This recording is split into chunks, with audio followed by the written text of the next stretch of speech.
Yeah, hi everyone and welcome to my latest video. This one's just a short guide on fitting the basics of surface mount devices. So basically I'm going to be going through 1206s, captain resistors, sort of 805 size, 603 right down to the 0402s.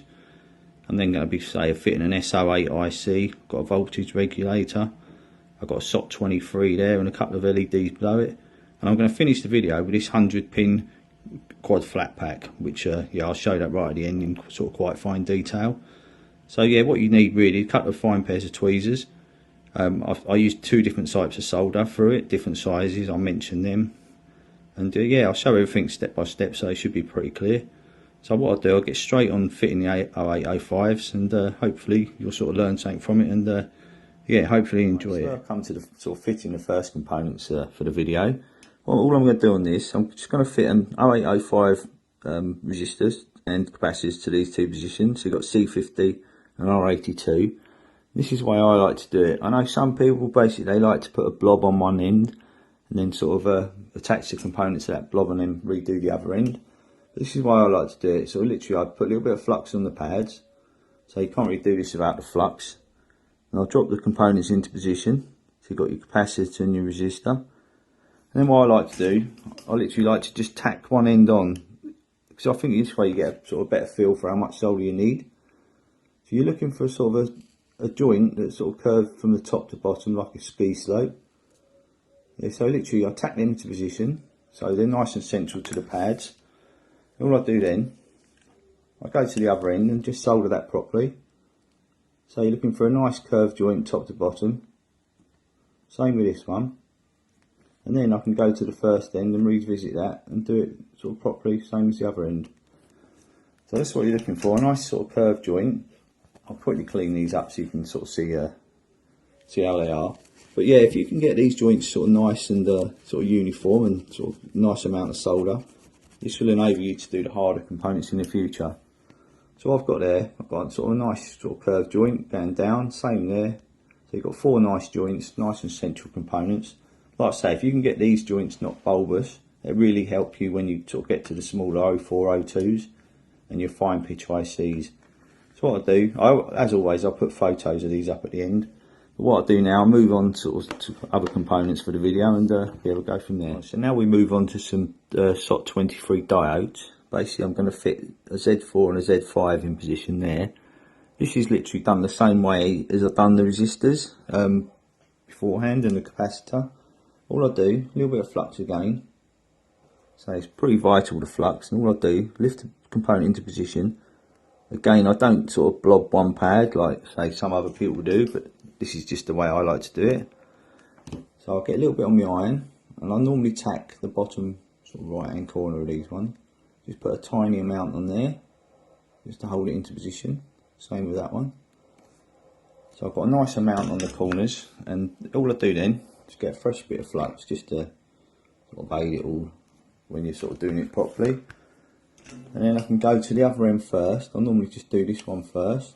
And what you're looking for, you don't want too much on these. You can even see the outline of the leg, and that's fine. So if you can get these nice, that will really help you in the future on the fine pitch stuff like I said earlier. I'm using lead-free solder, that's why the joints are a little bit sort of duller than normal. Yeah, if they're really shiny joints, it tends to be where people are using leaded solder. So what I do, just give them a quick clean and you'll sort of see the amount I've got on there. But yeah, like I say, if you can get all these sort of nice and sort of uniform, not too much solder, it will really help you in the future. So as you see, I've got a nice amount, sort of 4 pads at the front, the back 2 are the same. And that's basically how I fit my SOT 23s. So what I do now, I move on to some other components, and I'll show you how I do them. Right, so I'm quickly going to show you how I do my sort of LED diodes. So basically, same again, put a little bit of flux on the pads, and I'll just lift over the components. As you can see, there's a silkscreen dot to this end of the diode. Now normally that denotes the cathode, which is on this particular component is the green band, because I've sort of looked at the data sheet. But yeah, some designers have sort of decided to make that the anode, so it's well worth getting a sort of data sheet up to make sure you're fitting it the right way around. And I do these exactly the same as I do my 0805 resistors and caps as sort of earlier in the video. So I just put a little bit of, just tin them both ends slightly to tack it on. Just don't need a lot really on there. And we do then sort of visit the other end and do that properly. Similar amount to earlier, so you're looking for that nice sort of curved joint. So you don't want too much on these. Same that end. You've just got to watch the potted body on the top for these particular components. So I'll give that a quick clean. And what I tend to do after, I tend to light them up just to sort of make sure I've got the right polarity. So as always, I'll clean these up and sort of put photos up at the end. Just get a little bit of flux off. So what I do now, just light these up just to prove I've got them around the right way. So as you can see, that matches the dot, and that one as well, so they're around the right way. So what I do now, move on to something else. Right, we come on now to an SO8 IC, so I'm going to basically fit U3. Now I've changed the camera angle for this, so you're going to get a really clear view of the joints at the front. So basically what I'm going to do, as always, a little bit of flux on all 8 pads. So I've made the camera angle a little bit different, so you'll get a real clear view of the front 4 pins. So what I do, all I do here, same again, I do literally tack any sort of 2 pads on, one on each side. I do one there and one there. So check your polarity, make sure that's correct, because you wouldn't believe how many times I've seen people, even myself, have done that. So now just go around the front 4. You're not looking for too much, you just want it to run along the joint and around the back of the heel. So there's a little bit coming out the back, same there. So you don't want too much on them, you just want a nice fillet, sort of a little bit of sloping at the front, and so it runs along around the back. So yeah, literally I've got a nice sort of joint, as you can see, I've got a nice little joint around the front, sort of down there, nice amount. You don't want too much. And I've got a similar around the back, which obviously I'll take photos after and clean it up, and so you'll see all them as well. So that's what you're looking for. You're not looking for loads of solder, because when you get to the fine pitch stuff, this is just, this will really help you. So all I do, I'll give it a quick clean, and then I'll put photos up at the end. But say that completes the SO8. So what I do, I'll move on to something else. Right, so following on from the SO8 IC that I did, which was rather a large component, I'm now going right the other way down to the 402 size resistor. So again, all I do, add my flux over all the pads. Then what I do, basically tack that into position with the tiny amount. So these are really small, so hopefully they're staying to focus so you can sort of gauge what I'm doing. I literally put a tiny amount on both. Just getting really central. So these are generally the smallest resistors you'll probably have to deal with. We do 201 sizes, but they're basically not used that too much. So this is the most common small size. So what I do then, go to the other end, and as with all my 2-sided components, just add a tiny amount to the other end. That's all you need. I'll show you these photos after, so you get a clear idea of what these finish up like. So it might be quite hard from the camera angle, so please bear with me. So that's all you need. I've got a tiny amount there. I'll give them a quick clean up, so hopefully you'll see sort of better idea of what they look like. Just give them a quick clean. So yeah, almost sort of double-sided resistors, caps, sort of any sort of tants. Always do my 2-sided, 2-ended components the same way. Just add a little bit to one, do the other properly. So as you can see, I've got a nice curved joint, sort of going top to bottom. It's the same the other end. Like I say, I'll put some photos up after. So that's what you're looking for on the 0402s. So what I'll do, I'll put a few photos up with the ones we've sort of shown so far, and then I'll put a few more videos up after them.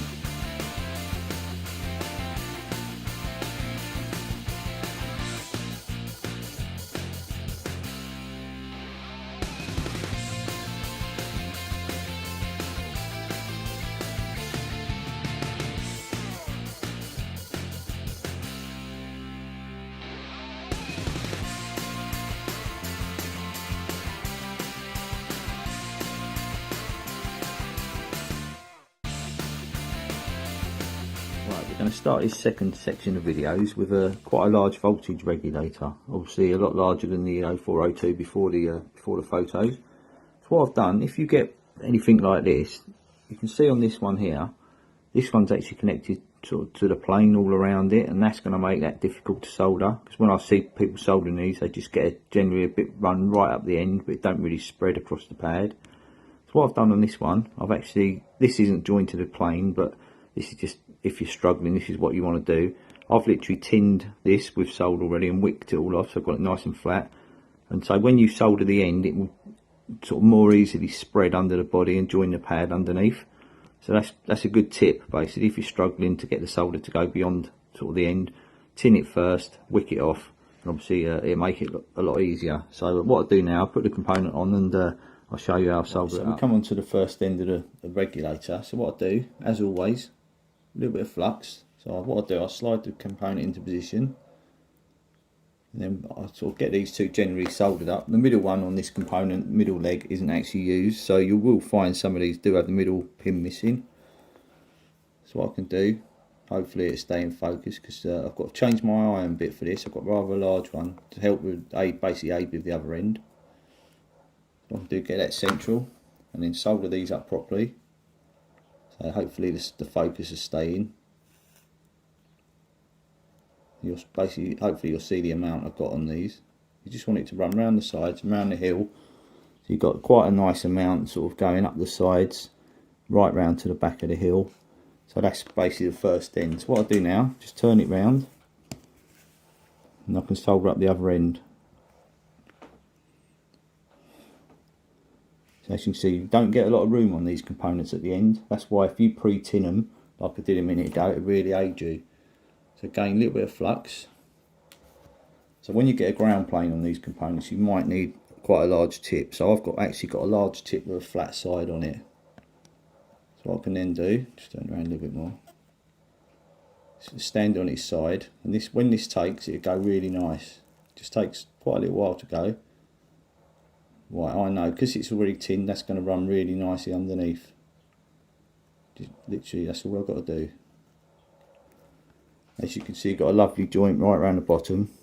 It's gone really well right the way along, spread underneath because it was already tinned.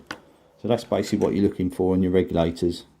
So yeah, if you're struggling, like I say, pre-tin it, and that will really aid you. So what I do, now I'm just going to move on to a few components that I've already put onto the board, but they're just more examples of double-ended components, just to see you know, what the joints look like.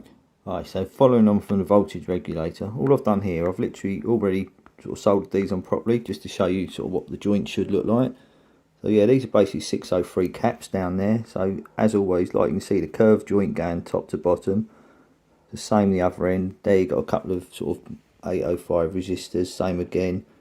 There's a big cap, 1206 cap up there. There's a large tant up there. As you can see, all the joints are sort of generally the same sort of shape.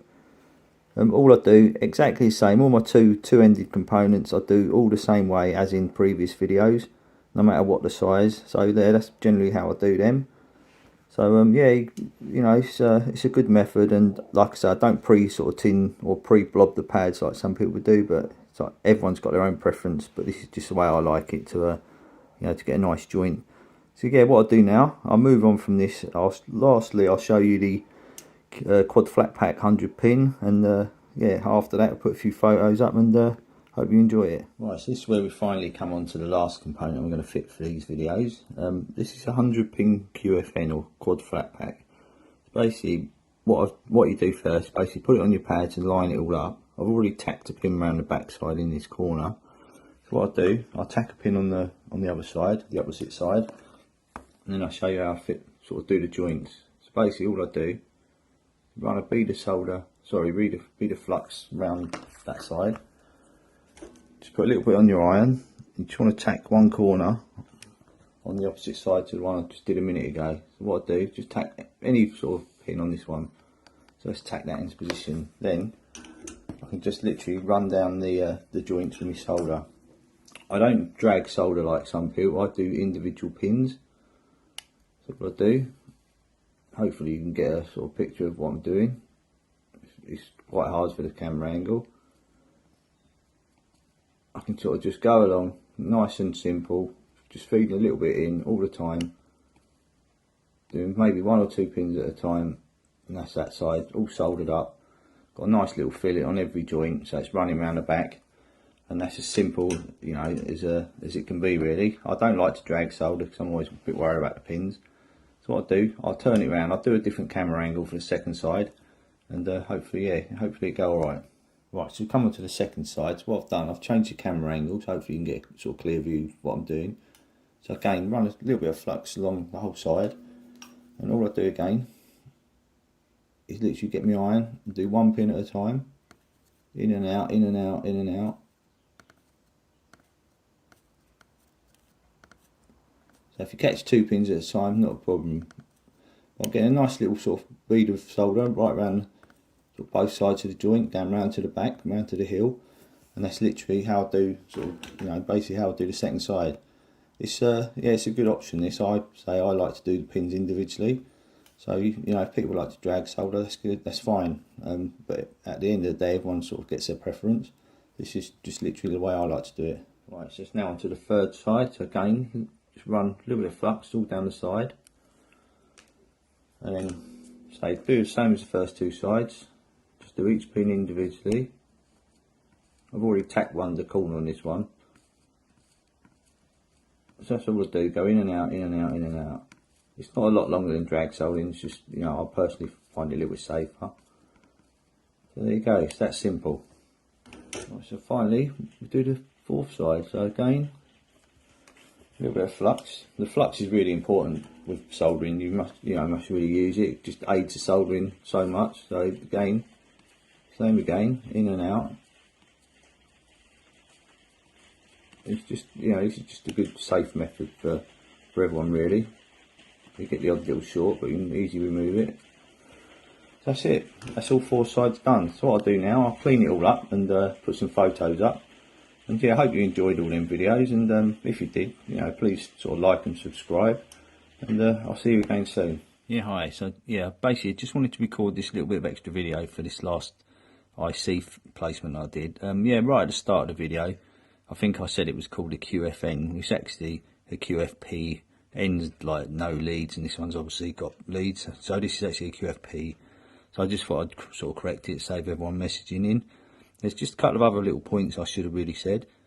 Basically, if you can get yourself some 0.25mm solder, that will really aid you when you're fitting these. It's available from a company I use called BLT Circuits. It's based in England. And also one other thing that is really helpful for this is sort of basically get yourself a small conical tip for your iron. That's what I use. Basically, you struggle with a big tip doing pin by pin, so that's basically another good tip. Just get a conical one, and yeah, you'll find it a lot easier. So anyway, I hope you enjoyed the last video, and yeah, if you did, it'd be great if you could like and subscribe. And like I said earlier, I'll see you all again soon. Thanks a lot.